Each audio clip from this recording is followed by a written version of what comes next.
Welcome back to ZCB's Comics Conversations, the only place where you'll get Employee of the Month for committing petty theft. This week, we're a little disjointed. Some people couldn't join till after others, but I promise you it's still a great conversation. I'm joined this week by the creative team of Feral, one of the hottest books on the market. I don't want to belabor the point. I want to jump right in. So without further ado, welcome Tony Fleecs, Trish Forstner, and Tone Rodriguez. I'm here with Trish Forstner and Tony Fleecs, the writer and one of the artists for Feral, which is one of my favorite current ongoings. They're also the creative team behind Stray Dogs. Trish, Tony, how are you? We're great. Doing good. Doing Good. wonderful. I'm glad to hear it. It's a nice, at the time of recording, Tuesday evening / afternoon for some of us. And I'm very, very thankful for you both for coming on. We will have Tony Rodriguez at some point later on. So I wanted to start out by asking your comics origin story. How did you get into comics as a fan? So Trish, we can start with you, and then we'll move to Tony. Yeah, it's a much shorter story. Well, okay, so whenever I collected comics, it was always like ones that were based on like Looney Tunes or like animated characters, like Alvin and the Chipmunks had like comics back in the day. So I always collected those because they, I would use them as references to learn how to draw cartoons. That was like my jam. But when I got started in comics professionally, I mean, that was much later. I had been working with BronyCon, My Little Pony Convention on their design team. I'd been a fan of Tony's for a long time. He was drawing My Little Pony at the time. And, we met at BronyCon, and he saw my sketchbook where I had a drawing of my dog that had passed away. And he said, "Wow, let me pitch you something." And it kind of went from there. Like, I had some of My Little Pony covers come out before Stray Dogs, but I was working at the same time on both of those things. So yeah, my story is very short. It's very boring, but also really fun. Like, Tony and I, we go back a long ways. So, he's like my best comics bro.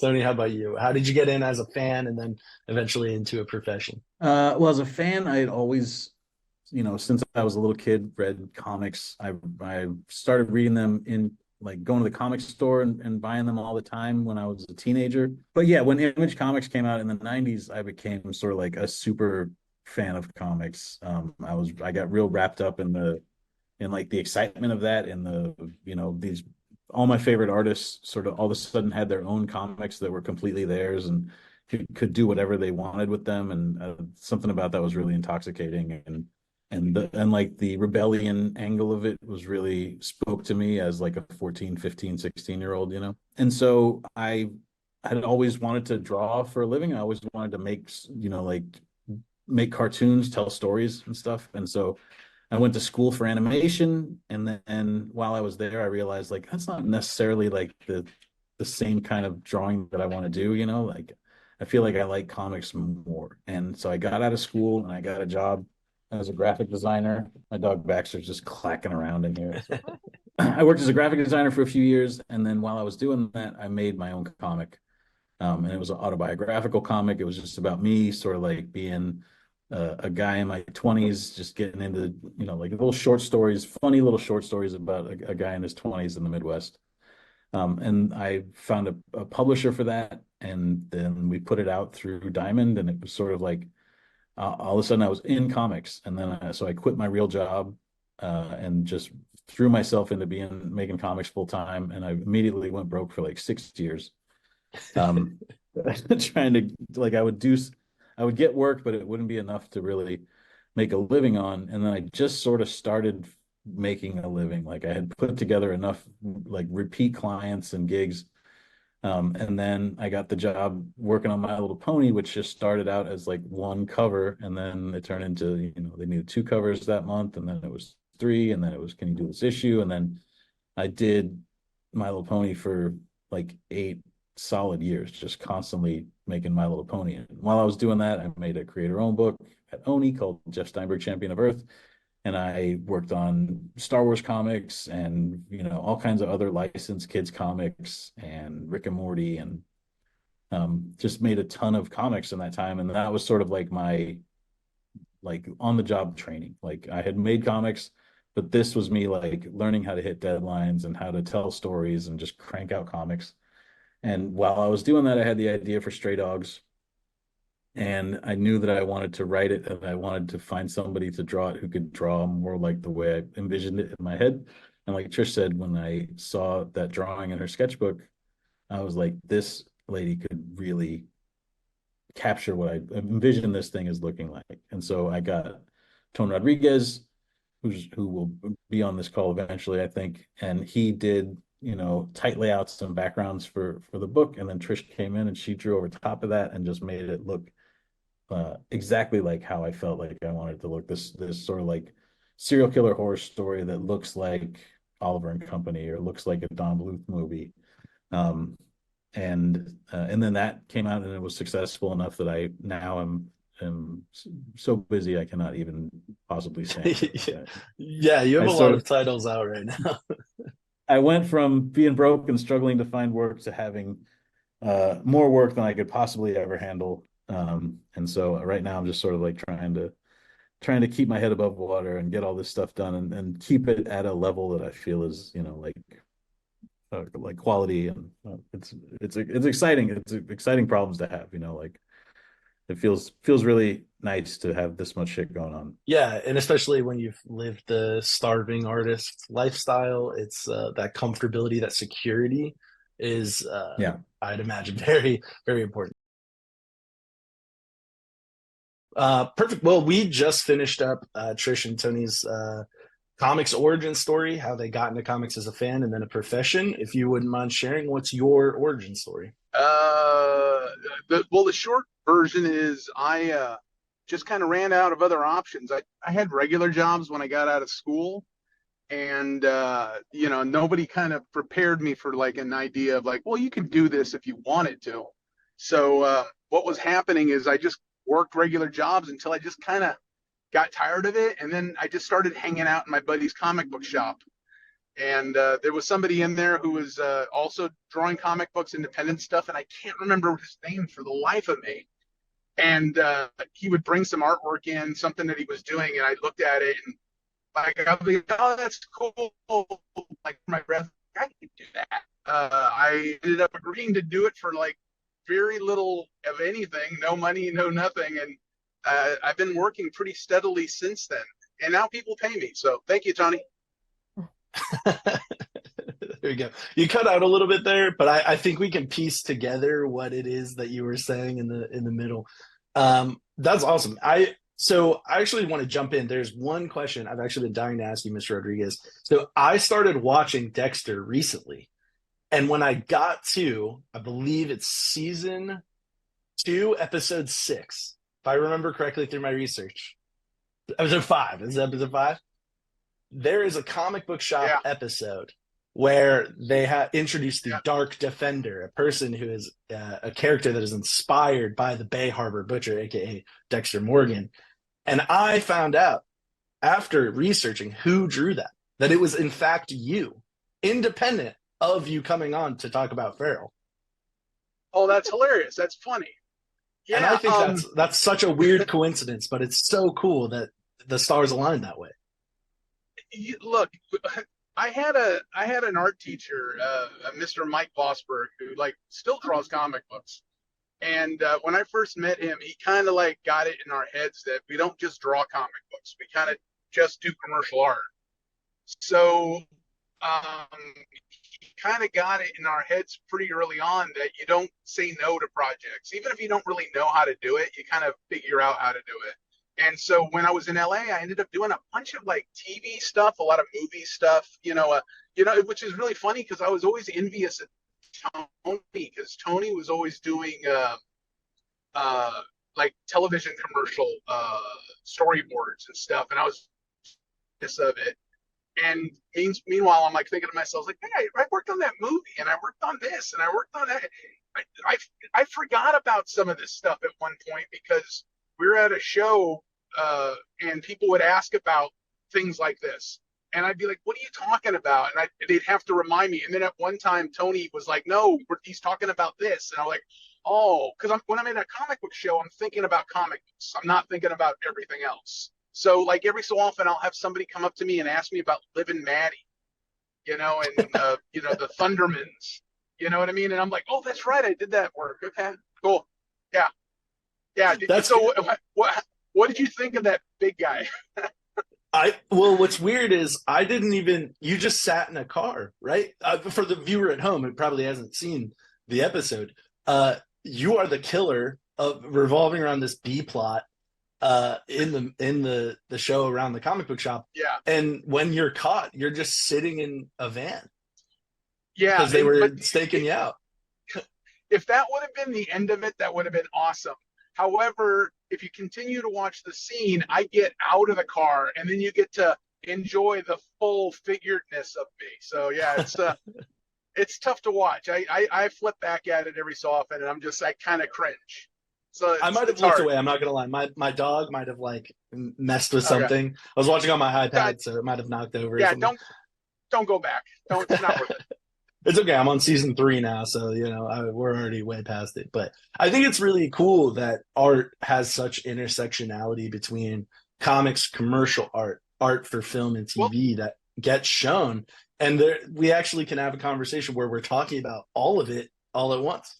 Yeah, I mean it's funny because you're saying you're on season 3, then you're looking at my knives too, because I designed Dexter's knives for season 3. Really? So, like the actual physical knives? So, the actual physical knives. One of my buddies was the prop maker, so like he did the cadavers and the body parts and all that kind of stuff.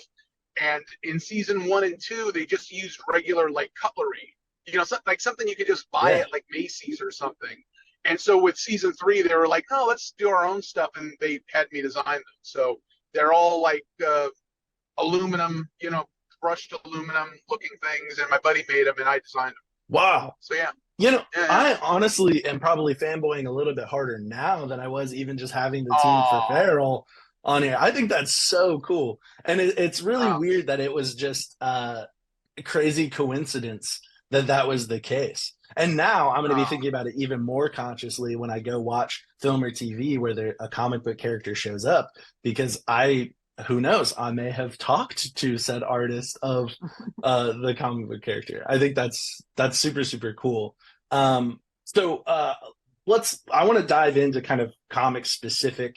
What does the division of labor look like between 3 collaborators versus just 2? Because I know that recently on Twitter, for bad, I would say, someone leaked a script that Tom Taylor had written for Batman, and was criticizing it, saying how could you write so little, and Mitch Gerads came back, who was the writer on it, and said no, that's actually not the case. Like we work perfectly together because this is what I want, this is what I asked for.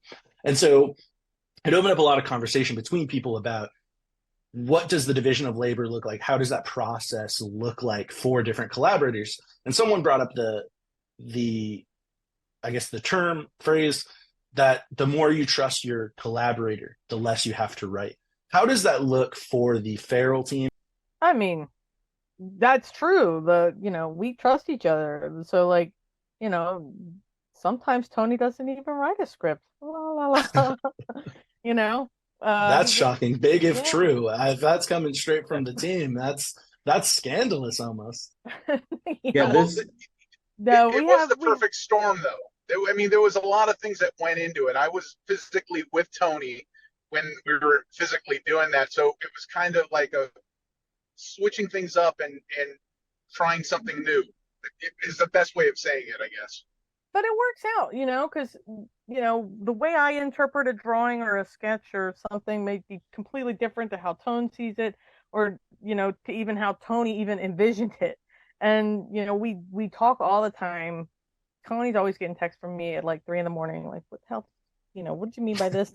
Or does this look okay, or whatever. Like, he's always getting messages from me, and so we're always communicating. It's very collaborative. That's all I can really say about it. It's very easy.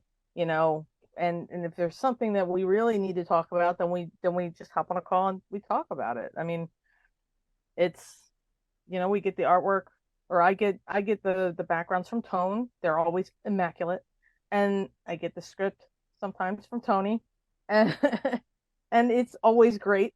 I mean, I can't tell you how many times I've actually thrown my phone out of my hand after reading one of the scripts. Like, get this away from me. I can't even look at this anymore. But it's always a treat, a pleasure. My favorite thing in the world, working with these two guys. That's very nice. This collaboration above all the other like collaborations that I have right now is sort of like the most, it's the one we've worked together the most, and it is sort of like the most like a living, breathing thing, like Trish said, like we are constantly in communication. A lot of times Tone's like staying here at my house and we're like working on it together, like in the same room. And so it is sort of like something that we're all building together at the same time, across, Tone will be in Louisiana and Trish is in Baltimore and I'm on the West Coast. And so we're just sort of like all of us constantly in this thing and working on it together at the same time. But like they said, this one, issues 6 and 7 of this one, we did it differently. We didn't do like a full script.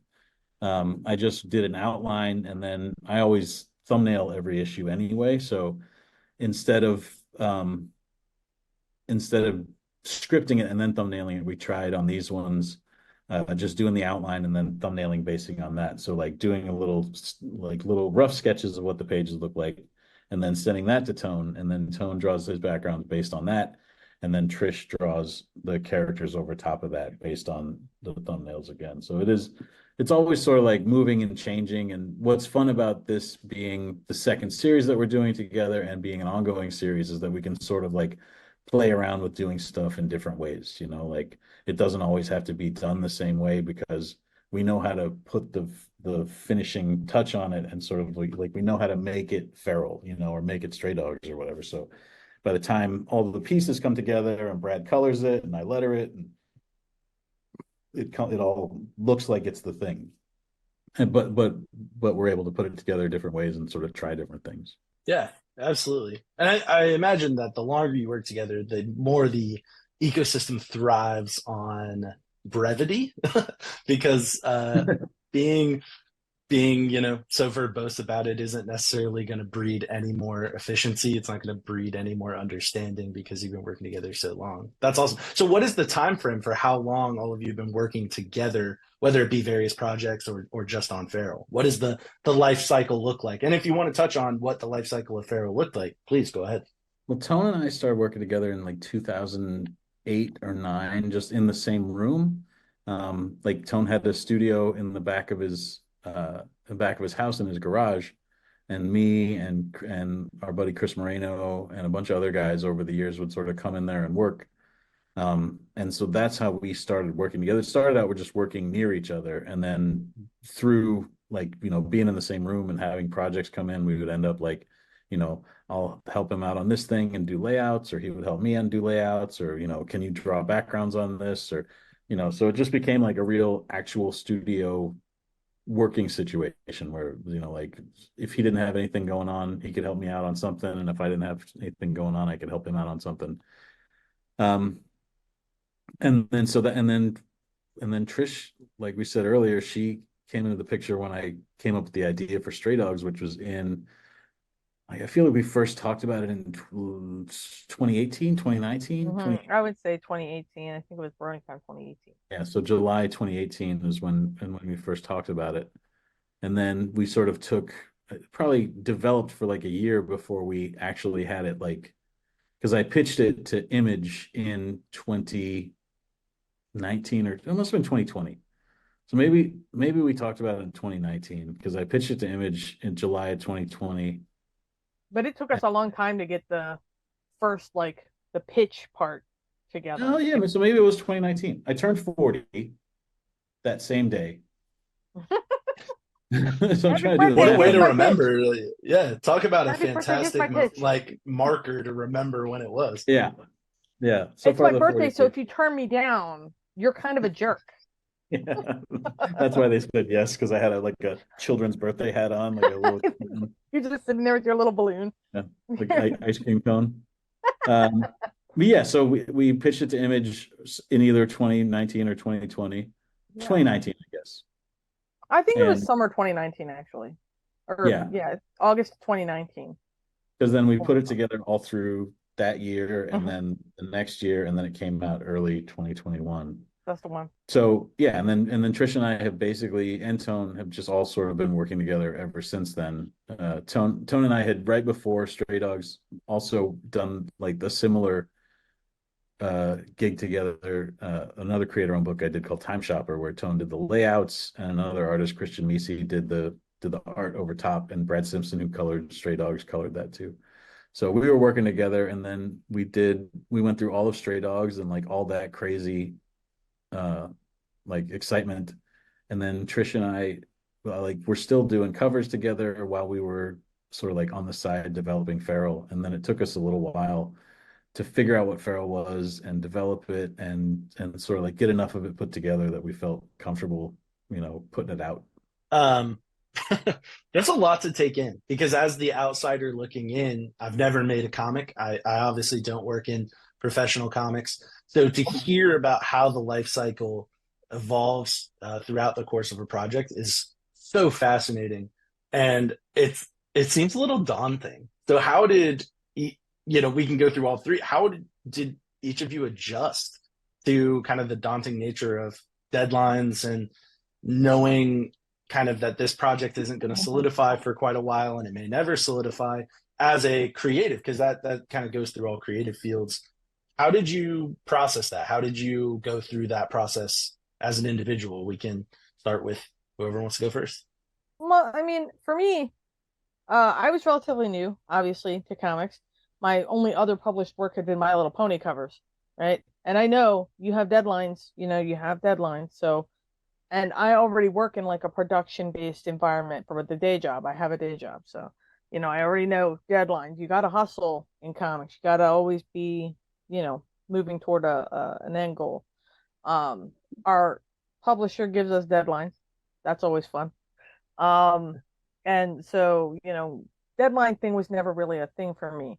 What kind of was, when you're used to kind of doing your own thing, is getting the feedback and adjusting yourself to not be like sensitive to feedback, on your style and stuff, or like things you need to change. But yeah, I mean, now, we change all the time. We do, Tony may have feedback on like the way I've drawn something, and if I explain it, then he may see it my way, or, again, collaboration. But it's all just in changing, doing. And if I'm working on a licensed thing, for instance, I just do whatever the editor tells me to do. Like, oh, editor wants character to look differently. You got it, bro. On it. Um, uh, that's how I do it. It really wasn't much of an adjustment for me, because I was always used to playing in someone else's sandbox. Playing in my own sandbox is so cool, though. Yeah, I can imagine. Well, if I could follow up, so it's harder to create something that's your own and deal with I guess the feedback because it's your baby. It's more personal. Yeah, these are my children. And, don't knock my children. I feel like she's just looking at me right here on the podcast. What? Stop telling me how to draw. Yeah, don't tell me how to do my job. I'm a problem in that way because I'm like a writer and an artist and like the control freak. control freak for sure. Like, I don't want to draw this thing, but I also like I want it to look like how Trish drew it, but a lot of times it's like, well, how I imagine Trish drew it, So like I'll go like, oh, we move this over here just a smidge, and some of that is my, like, the years of making comics experience ahead of us. There's just going like, well, I know that this is going to have to be like this because this word balloon's going to go here and this is touching, But sometimes it's just like, I feel like this is going to hit harder if we just tweak this one thing. So I'm always on her back about some shit, and I do feel bad about it. But I also feel like part of our collaboration comes Nothing from. I said was meant to draw that out of you, but I do love that you said it. Let's just get it all on the table here, Trish. Yeah, I'm sorry. and I feel this differently about it. It's like, especially when I'm working with Tony and he's right there and he's able to like look over my shoulder and like see what we're doing. Because I like the idea of if I'm starting something and I'm already like in the wrong area, it's nice for him to go, no, we got this angle wrong, or I want to see this. So I'm very I guess what I'm getting at is I'm not happy unless Tony's happy. I tell everybody that, it's a term of endearment, but he's the boss. And if Tony wants me to scrap a background because, it doesn't meet the needs of whatever it is we're trying to get across, then, hopefully we can use it somewhere else. But yeah, we'll scrap it. So, if he says redo it or change something, then we're changing it. So, I don't know how I'm it coming sucks off on that. sometimes. Especially if you spend a lot of time. Wait, what? Did I miss something? Oh no, he says I don't think I come off like that or something. Oh, All God. I'm hearing is Tony Fleecs is the head honcho over there, and he's We all telling do what he everybody what to says. do. I almost never talk to Trish. As a matter of fact, I still have not seen her in person. Every time I talk to Trish, it's on one of these things. So, it's like, not that Trish isn't one of the bosses. It's just that I'm always dealing with Tony. So I just call him he's the point man. He's the one who gives me the layouts. Tony has the ultimate vision, the top level look of everything. And so we're all just, we're putting our pieces in. And actually, it's really cool though, because I feel like we all kind of have really good engagement in different parts of the process. So, if we talk about story stuff, we talk about how something should look, the finished scene, like how a scene should look, different plot points, character designs, you name it. We talk about it every step of the way. So, both Trish and Tone have like suggested things that have ended up being like major parts of the story as well. So it is like not as much as what a pain in the ass I am, but they are often going like, well, what about this character for this? Or, like Tone suggested a thing that happens in issue 2 that comes out this week that like everybody who reads it goes like, that's so great, And so it's just like, Speaking of issue 2, I got the Nightmare on Elm Street variant cover. Very, very excited. I read it this afternoon. That's got to be my favorite cover. You don't always get to. It is amazing. And I've pretty much kept up whether I got them or not is, it's a little impractical to get every single cover, especially when Stray Dogs had a million.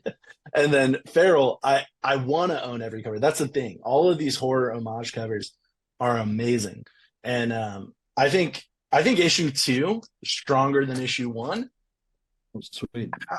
How do we all feel about, do you think every issue is better than the last? Because that's the vibe I'm getting. We just finished letters on issue 4 last night, and issue 4 is better than issue 2 and 3, and issue 5 is a fucking banger. So, and then 6 is good too.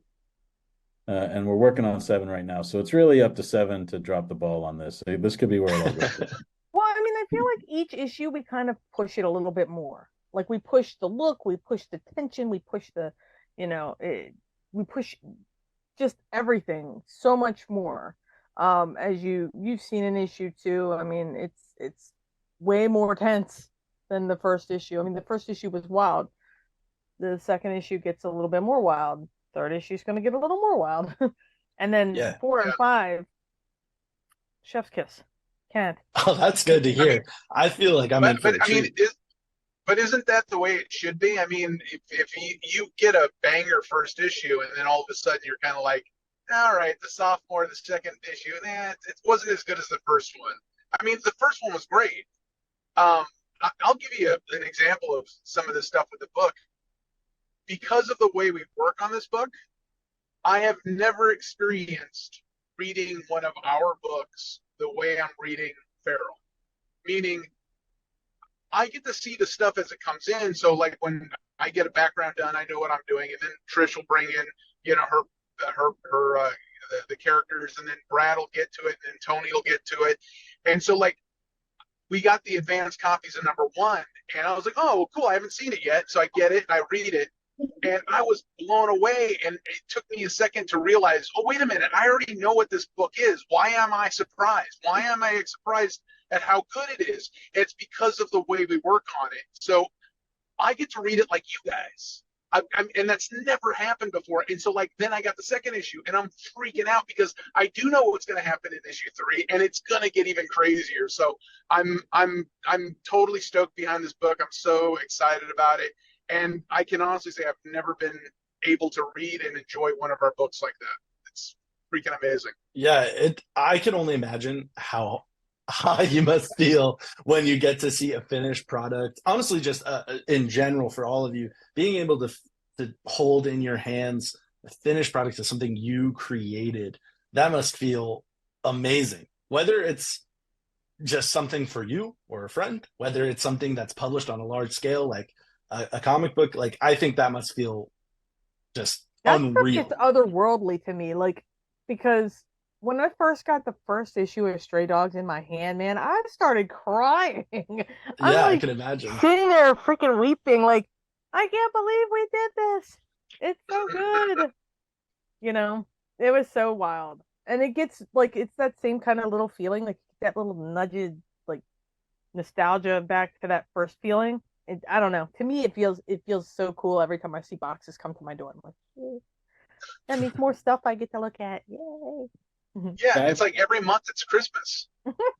I remember when my first book came out, and like I did a signing at my local store, and it was that crazy feeling of just like I love comics my whole life, and now I made one, and now these people are buying it, and it lives here at this comic store. They're going to put it in a bag and board, and they're going to put it in in a long box someday, and people then will put a price tag, like just like feeling like I was a part of that thing. And then to a certain extent, I mean, it's not the same like full on explosion but I have a comic that comes out every week now. And so like every week I get a box, and it's Army of Darkness, or it's Uncanny Valley, or it's Feral, and every time I'm just like, this is the fucking best. Like, it's the coolest job in the world. And every week they bring me a box of comics that I made. Yeah, it's always great. It feels great every time, unless you make one that sucks. But I haven't. It's been a while since I got one out. This one got you away don't from make me. those anymore. Tony doesn't do that. Yeah, no, it's all good. I got a couple stinkers in my pad. There's a couple issues where if I see them, I'm just like, nah, could have done What better. Are the stinkers? Are you allowed to say what those stinkers are? Are they going to get you in some hot water with people? No, I mean, but there are like pony issues where I'll go like I wasn't feeling it that month. I didn't have it all together. Or there's like a chapter or two of my Star Wars stuff that I wish I had. Like I was doing at the same time as I was doing 10 other things, and so it's just like I would have done that better if I had,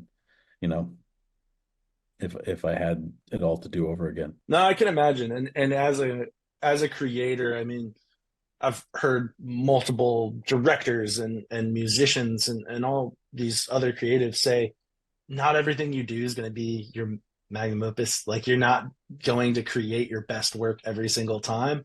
And I feel like that's a really healthy way to look at it too, is looking back in hindsight and going, that wasn't my best. So how do we course correct? And I guess that comes with experience of working on so many books and continuing to work on so many books, learning that, compartmentalization, the delineation between one project to the next, and how to give your full effort where you can. For sure. Well, I mean, you're learning how to make the books. Yeah, I was just gonna say, it's like, even with the idea of like, I was never happy with any of the books once I was done with them. Once I was done with them, I just kind of pushed them off to the side, and then I'd work on the next book. And then I became very self-deprecating about my work. So I would be at a show, and I would be talking to somebody come up, and they'd start talking about some book I did. It's one of my early ones, and I'd be, oh, I love it. It's like, this is my favorite book of all time. And I'd be like, oh, that book is garbage. And then they'd run off. And then Chris Moreno from the studio would come up to me and goes, hey, what are you doing? And I'm like, wait, what do you mean? What am I doing? He says, you just told that guy he was stupid. And I was like, I did not just say that. That did not come out of my mouth. He says, no. He said that your book was a book he loved. He was his favorite book, and you just told him that it was garbage.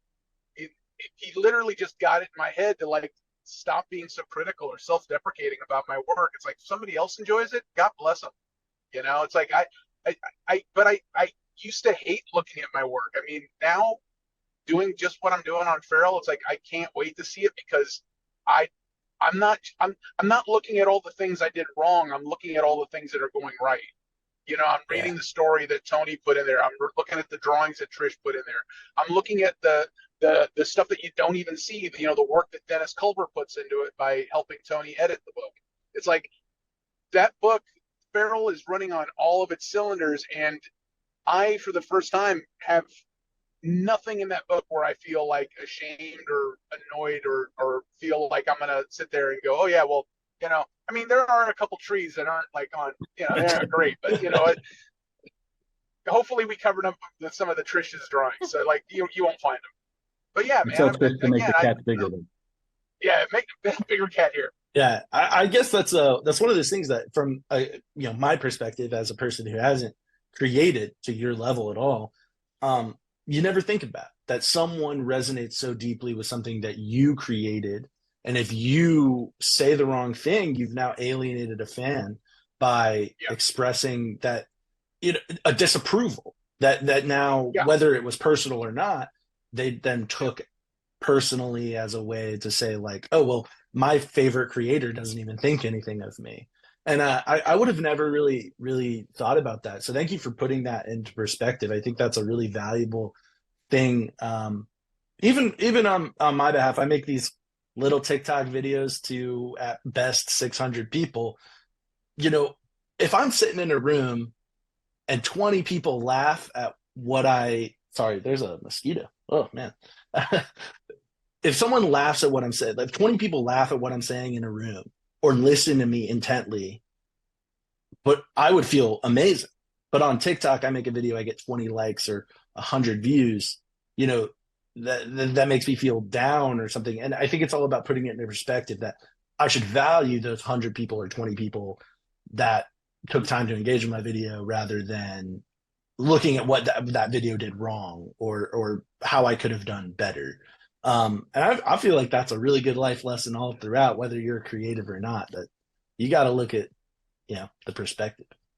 So we are getting close to our time limit. So I want to ask more about just where Feral's going, where we're going to end up with our characters. So what is the obsession with cute imagery and absolutely heart-wrenching dark themes? Because I'll admit, when I first saw Stray Dogs, I didn't read it in singles. I had found it after it had already all been released, or at least like the last issue was about to come out. And so I got the trade.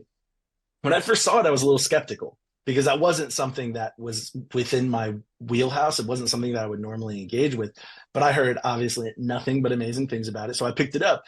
And it was a little jarring, not that it's never been done before, but it was a little jarring to see these cute animals like a Don Bluth movie or Oliver and Company, and then read this utterly terrifying story, which I'm rereading as well, just because Feral's got me jazzed.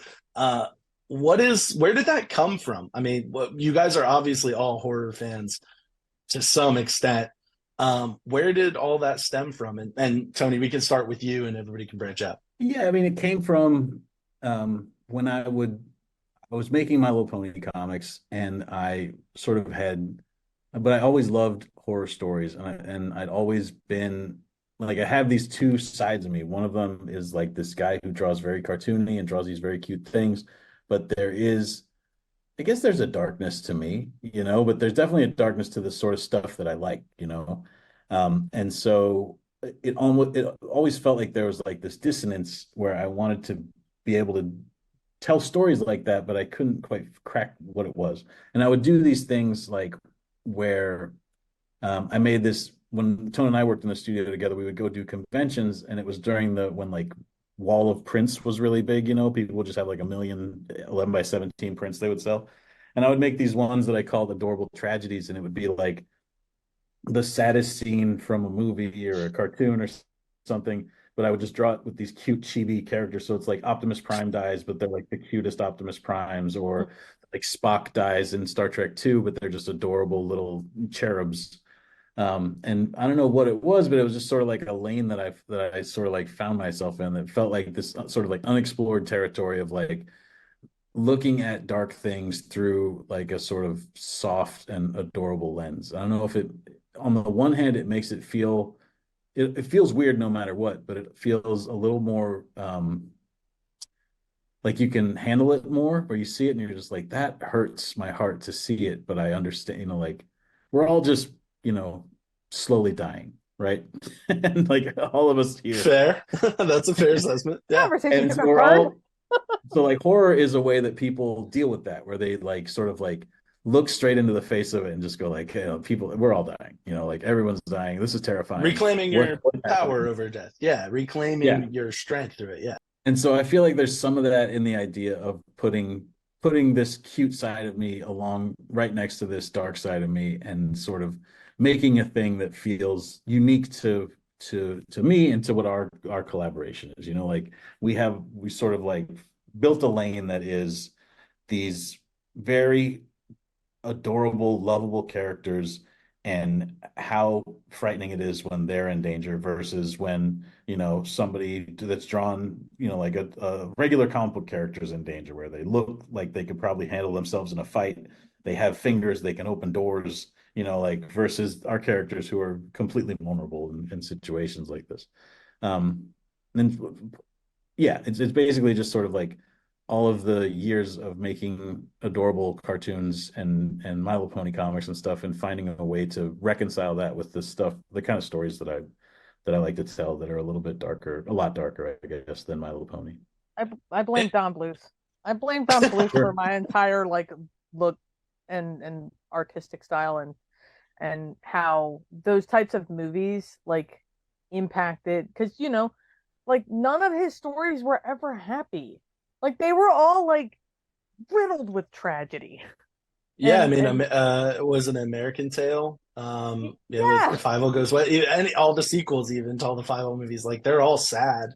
well, I Oliver mean, and like the Company is Secret ever of to go Nim had like some. happy. The Secret of Nim had like a terrible like backstory of animal testing, and all that all going awry, and dealing with death and hierarchy and structure. Like I just love all of that stuff. I think it's so cool. The Um, Land you Before got like Time the was Land Before Time. You got Littlefoot's mom dying in like the first 10 minutes. You're just like, why? I hate Or All Dogs everything. Go to Heaven. Yes. Um, that movie's tragic. That movie is just atrociously sad. I don't think I've seen it in a decade, simply because it is so sad. So like I'm a huge animation nerd, and that's the stuff that I like. That's the stuff that always drew me into. Like I never could sit and watch like a Nightmare on Elm Street or like a Jason. Those movies traumatized me as a kid. But you put me in front of like All Dogs Go to Heaven, I'll watch that dog get hit by a car. I don't. Okay, that Which is sucks. pretty horrific in its own mind. I mean, thinking about my dog getting hit by a car is equivalent to my own personal Freddy Krueger. So I 100% get So that. that stuff kind of, I guess, it made it easier to deal with, like it makes it easier to deal with trauma, looking at it through that soft lens. Makes it easier as a viewer to deal with it, not maybe necessarily as you experience it later and you think about like, oh wow, that was really effed up of me. Like now I need to do some self-reflection, But I don't know. I blame 80s movies. I blame 80s cartoon movies for how I am right now. Fair enough. We can all blame a lot of I, things from our childhood. I mean, with me, it was my mom. My mom loved horror movies. She would like we would go to the movie theater, and she's the one who took me to go see Brian De Palma's Phantom of the Paradise in 1976. She took me to go see The Fog. She took me to go see Christine. Like my mom loved horror films, and I don't think my father really cared much for the movies. Like he didn't like the idea of like sitting in a chair for 2.5 hours. So she would take us. So like we would watch like movie macabre on the weekends, and that was like the Elvira show where they would run like a B movie with Elvira in caps at the commercial breaks. So like any of that stuff, it's like, man, I love that stuff. I mean, I don't necessarily like the the modern trend of like horror films, like just showing you gore for the sake of seeing gore. Um, I like the gore in your brain, like the suggested idea of what it is, because if we do something in the book and you see it, I feel like we're doing it for a reason. There's a very specific reason why we're seeing it. But if for some reason something happens and you don't see it in the book and you just see the reaction from the other cats, what you're imagining is going to be 100 times worse than whatever Trish can draw. So it brings a power. You know, it's like the absence of the visual is the visual. And, you know, again, when we want to see the cute characters and whatever, Trish is up there front, you know, making sure that they look adorable. But when we get dark, most of the time you're just going to see reactions. And the faces on the characters is going to be like, oh, dear Lord, this is not good. So, yeah, it's like the horror is just a fun place to be. I don't want to live in it in a world, but I love seeing it in my comic books. 100%. And I think it was It Came from Outer Space was one of the first like sci-fi horror movies I ever saw, and it was from the 50s. I watched it when I was in 7th grade, and I remember my geography teacher showed it to us one day. Don't really know why, but I remember talking with him about it, and he said the scariest thing you could do is leave that alien off screen, because now your brain wanders exactly where it needs to go to scare you the worst. And I think that that's such an interesting concept, because some of the brutality, specifically in Stray Dogs and Feral, versus other horror comics, is left off screen, and you're not necessarily seeing some of the more brutal things. And in issue 2 or 1 and 2 of Stray Dogs, you see the killer killing. I'm forgetting the dog's name now. I just read it. Sophie? Yes, Sophie's Sophie. You're seeing Sophie's owner get killed, but even then, like, you're not seeing the worst of it. And now your brain is filling in all these blanks with what scares you the most. And that you also see that when they go into the owner's private room and see all of his trophies. And when you see those dresses and the pearls and the hats and the bags, and your brain goes to the absolute worst. And I'm actually more horrified now reading it a second time than I was when I first read it. And I don't know if that's because I'm a softie now versus when I first read it, or what that is, but I think it definitely achieves that. I think that it's such a beautiful juxtaposition just with Stray Dogs and Feral. And we got to wrap up, so I just want to end with thank you guys so much for creating Stray Dogs and Feral. I think it's something so wholly unique, wholly itself. And after our conversation, I truly understand it is an extension of each of the three of you, plus everybody who worked on it, and that it is a major passion project, and that there's passion in every single line of every single panel throughout every single page. And so thank you guys for creating it, and thank you guys so much for being on. I appreciate it. Of course, thank you so much. Thanks for having us. Thank you again to Tony, Trish, and Tone for their amazing gift of time, their amazing answers, and an awesome conversation. I feel really inspired to actually go create something afterward, and I think you should too. Feral 2 is out right this second. Go to your LCS and go pick it up. Feral 3 will be out in the month of May. As always, if there's a creator you want to hear me talk to, or a series you want to hear me talk about, leave it in the comments. Thanks for dropping in. I'll see you next time. Bitches in the upper tier, versatile temperature. One bitches in the upper tier, versatile temperature.